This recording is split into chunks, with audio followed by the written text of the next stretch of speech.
la presión, ¿qué va a depender? De la cantidad de sangre que el corazón bombea en un minuto y de la rigidez o elasticidad de las paredes de las arterias. De eso depende la presión arterial.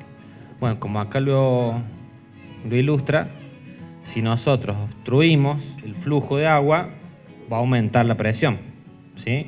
Si lo dejamos libre, la presión baja. Entonces, fundamentalmente, en la presión arterial lo que se sucede es que las paredes de las arterias se ponen rígidas con el transcurso de los años, ¿sí? El corazón habitualmente bombea la misma cantidad de sangre en un minuto siempre. Pero ¿qué pasa? Las arterias se ponen bien duras. Al ponerse cada vez más duras, aumenta la presión adentro, ¿sí? Eso es lo que pasa en la mayoría de las veces. Es lo que se llama la hipertensión esencial, es el 90% de los casos. Después tenemos hipertensión de diferentes orígenes, por tumores, ¿sí? Hay muchos tipos y causas de hipertensión, pero el 90% es esencial y no se conoce la causa. Bueno, ¿cómo podemos regular la presión? A través de, como dice acá, modificando la frecuencia cardíaca, modificando la eliminación de líquido a través de la vía urinaria y con cambios en los vasos, las arterias que se llaman, ¿sí? Ahí podemos modificar la presión arterial. Fundamentalmente, la hipertensión arterial es cuando se toman cifras mayores o iguales a 140/90. 140 milímetros de mercurio es la presión sistólica, ¿sí? La sístole es cuando la sangre sale del corazón. La diástole es cuando el corazón se relaja, ¿sí? Siempre hay presión en las arterias, aunque el corazón se relaje y no bombee en ese momento, pero siempre tiene que haber una presión constante adentro, ¿sí? Cuando varíe esas cifras, hay hipertensión arterial. Bueno, como dice acá, es una enfermedad crónica, ¿sí? Nunca se sabe cuándo empieza, porque es progresiva. Y cuando uno la detecta, ya produjo cambios y alteraciones, en la mayoría de los casos. Se la compara generalmente la hipertensión como un iceberg, que uno ve la punta y el resto, la mayor masa está por debajo, igual, ¿sí? Uno cuando detecta la presión no sabe qué grado de lesión pudo haber producido. Si esa persona aparte era diabética, tenía alteraciones en el colesterol, en los triglicéridos, mayor lesión pudo haber producido. Factores que le pueden llegar a aumentar la actividad, ¿sí? El estado afectivo, el ejercicio físico, la comida, el estrés, las emociones. Por eso cuando se toma la presión, nosotros decimos que tienen que estar sentados, relajados durante 10 minutos por lo menos, de no haber caminado, no haber corrido, no haber tomado café, para que esa presión se estabilice y sea la presión real. Los factores que lo van a disminuir: el descanso, el sueño, la relajación. Bueno, ¿por qué va a subir la presión arterial? Como yo les dije, la presión va a depender de lo que era el gasto cardíaco, que se llama, que es la cantidad de sangre que bombea el corazón en un minuto, y la resistencia que le ejerce las paredes de las arterias, ¿sí? Cualquiera que altere esas dos cosas va a aumentar la presión. Tipos de hipertensión, como yo les había dicho, hay muchas. La mayoría son hipertensión esencial, que se llama, y no se conoce la causa de la cual la persona desarrolló la hipertensión. Y el resto son secundarias a diferentes enfermedades, ¿sí? Que se asocian con hipertensión arterial. Bueno, los factores que van a influir en la hipertensión arterial, tenemos factores que se pueden modificar y factores que no se pueden modificar.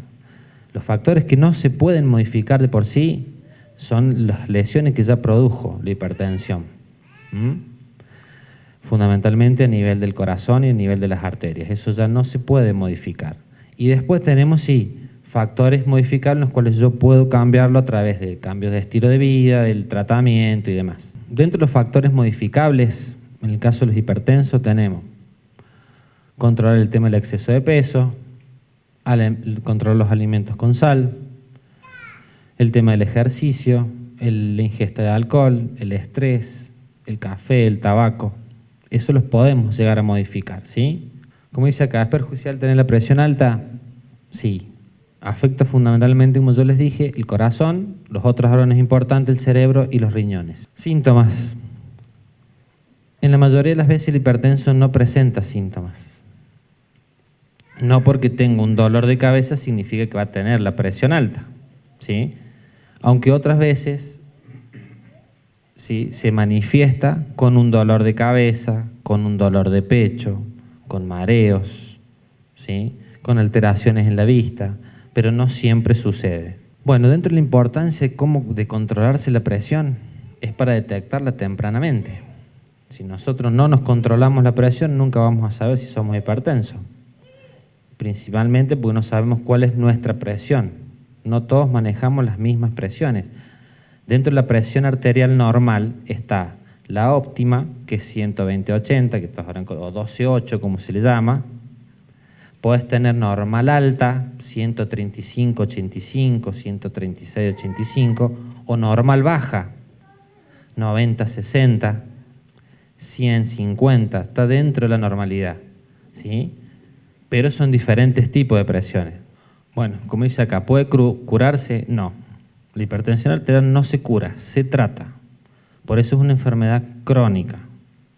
Se trata, se la controla y se previene las complicaciones, que es donde afecta principalmente, como les dije, el corazón, el cerebro, los riñones. ¿Cuáles son los errores en los cuales se comete frecuentemente?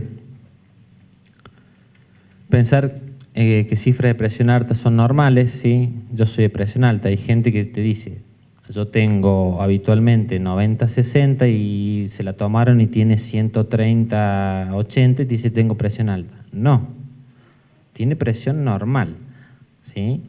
La hipertensión es más de 140/90.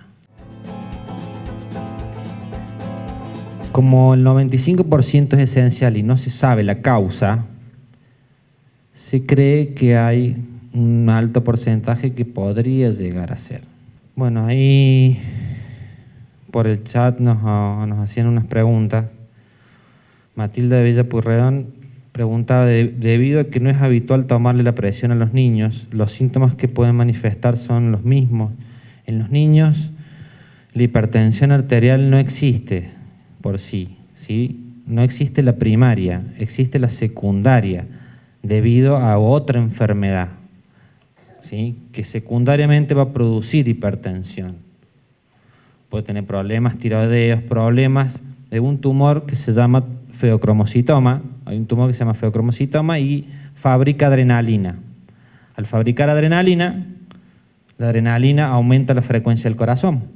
Bueno, el síndrome metabólico está de moda muy últimamente, ¿sí? Todas las personas que tienen alteraciones o en el azúcar en sangre, en el colesterol, en la tiroides, se la engloba dentro de lo que se llama el síndrome metabólico. Síndrome siempre se llama, es un conjunto de signos y síntomas que tienen un nexo entre ellos. Eso es un síndrome. Metabólico, que hay una alteración en el manejo del azúcar, en el manejo de las grasas, ¿sí?, en el manejo de las hormonas. Por eso es síndrome, tiene otros nombres. Síndrome de resistencia a la insulina, síndrome X, ¿sí? Pero fundamentalmente el síndrome metabólico nosotros lo diagnosticamos cuando presión arterial mayor a 130/85, ¿sí?, un azúcar en ayunas mayor a 100, unos triglicéridos mayor a 150, un colesterol mayor, HDL menor a 40 en el hombre y 50 en la mujer, una circunferencia abdominal, eso también se toma.